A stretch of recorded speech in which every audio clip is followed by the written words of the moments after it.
Edward Hopper Paints His World by Robert Burleigh. Paintings by Wendell Minor.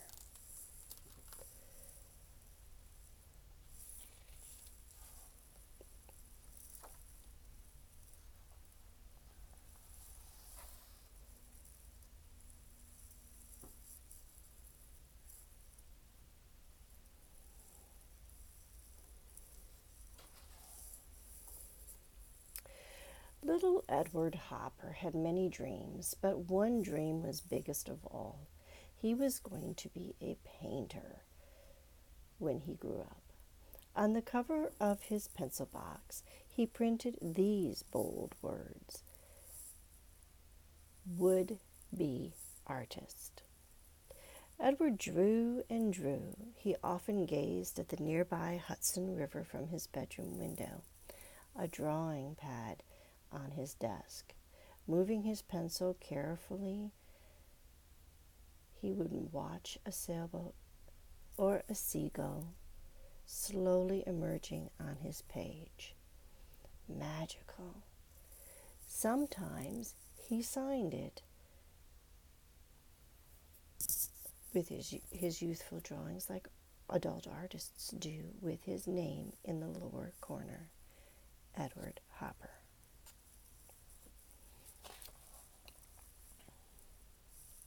Tall and gangly, Edward grew quickly. His teasing schoolmates called him Grasshopper because of his long, thin legs. And while other boys played baseball and ran races, Edward often walked to the riverbank to draw. The sunlight on the water's rippling surface was so beautiful. Still, to paint it exactly as it looked, that was hard. Edward wondered, will I ever be able to paint things the way they appear to me? After high school, Edward set off for New York City to study illustration and painting. What an amazing time it was. The beginning of the 20th century.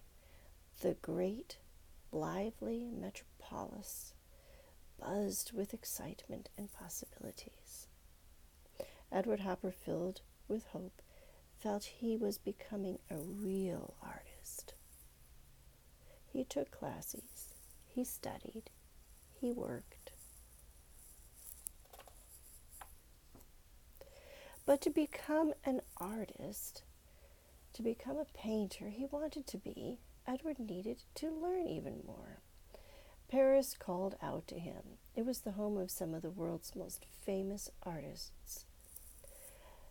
Edward's trip to Paris opened a universe of new thoughts in his painting.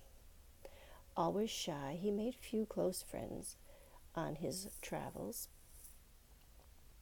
Yet he did make friends with many works of art, visiting museums and staring for hours and hours and hours at the pictures he found there. He took time to paint outdoors too. The light and the shadows of Paris, he wrote, are different from anything I have ever known.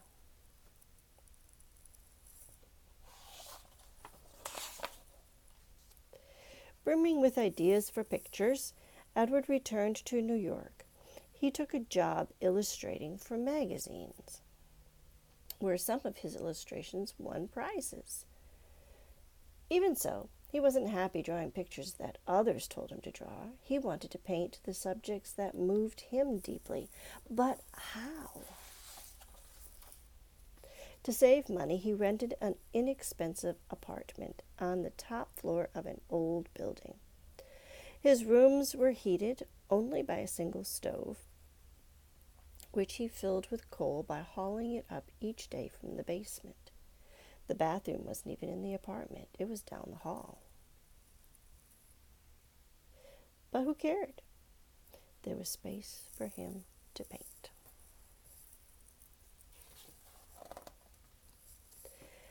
America was changing, and Edward was eager to make art fresh. The new American way. There was one big problem. No one wanted to buy his paintings. Still, he didn't give up. Because he was fascinated by the look and feel of old houses, Edward began to make paintings of them. Once he remarked, "All I want to do is paint sunlight on the side of a house."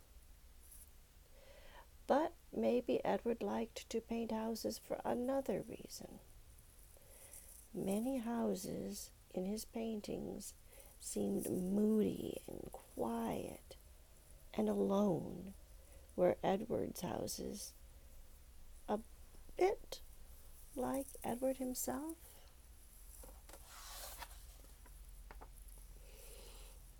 When he was nearly 42 years old, he married another artist. Her name was Joan Nivison. Years before, Edward and Jo had been fellow students at the art school. Jo gave Edward love, encouragement, and support. She was the model for most of the women in his paintings. She kept a careful diary explaining how he created his work. And along with Edward, she loved reading poetry, going to plays, and watching movies. They worked together, too. Sometimes they drove into the country where they painted in the open air. If the weather was bad, they even painted in the car.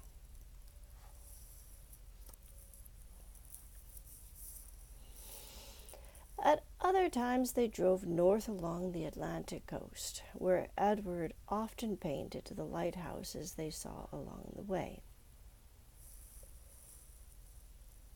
His lighthouse paintings are among his most beautiful works. The paint glows, the tall lighthouses rise up gleaming in the sunlight, looming above land and sea.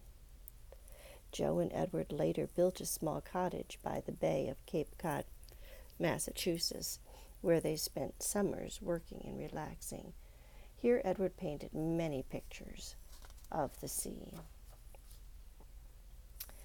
As he drove through nearby countrysides, Edward stayed on the lookout for scenes that moved him, not pretty gardens and pleasant farms, but lonely roads, deserted buildings, or dying businesses.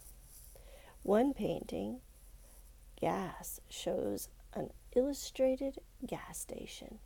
It captures the quiet emptiness that he discovered in his explorations. Yet Edward Hopper still loved the city.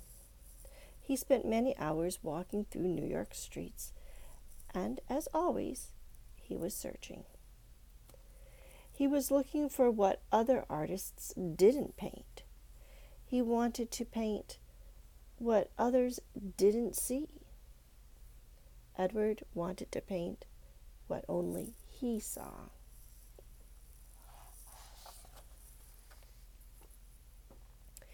Wandering through the city, sketchbook in hand, he looked and looked. He saw faces staring out from upstairs windows. He saw a bored usher standing quietly in a lobby of a movie theater. He saw a weathered storefront in the stillness of an early Sunday morning. He brought his sketchbooks back to his studio, where he worked patiently. Sometimes he took weeks to complete a single painting. Edward also explored the city at night. Riding the elevated train through the city, he stared out the window and watched pictures flowing by. almost like scenes from a movie that only he could see.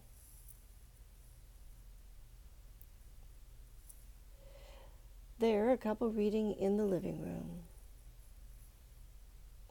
There, a man working late in a dim office. There, a lonely stroller on a dark street. Often the people were serious. They seemed slightly sad. What had happened to them?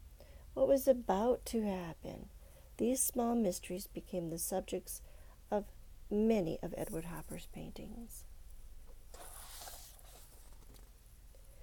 But Edward didn't just copy what he saw. His paintings often combined things he sketched on his travels. A cafe, a deserted corner, customers drinking coffee, lost in thought, or dark shadows on an eerie green pavement. Starting with scenes and details like these, Edward used his imagination to create some of his best-known works. One famous painting shows solitary people sitting in a counter in an all-night diner. The painting is called Nighthawks. I was painting the loneliness of a large city, he later explained. As the years passed, more people saw Edward's paintings. Museums wanted to display his works. Critics began to see something strange and wonderful in his pictures. But Edward and Jo continued to live simply in their cottage on Cape Cod or in their New York apartment. And Edward, as always, continued to paint. Once someone asked Edward why he painted. He paused a moment. Why do I paint? Well, he finally answered, I'm after me. Yes, as Edward wanted his paintings to show what he saw, what he felt, and who he really was. One of his last works is An Empty Room.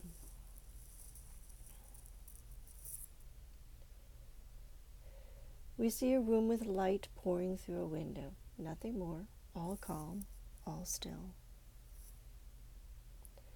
Was Edward satisfied at last? Whether it was lighthouses, people in a lonely diner, or simply light on a wall, Edward Hopper had searched for, discovered, and painted his special world.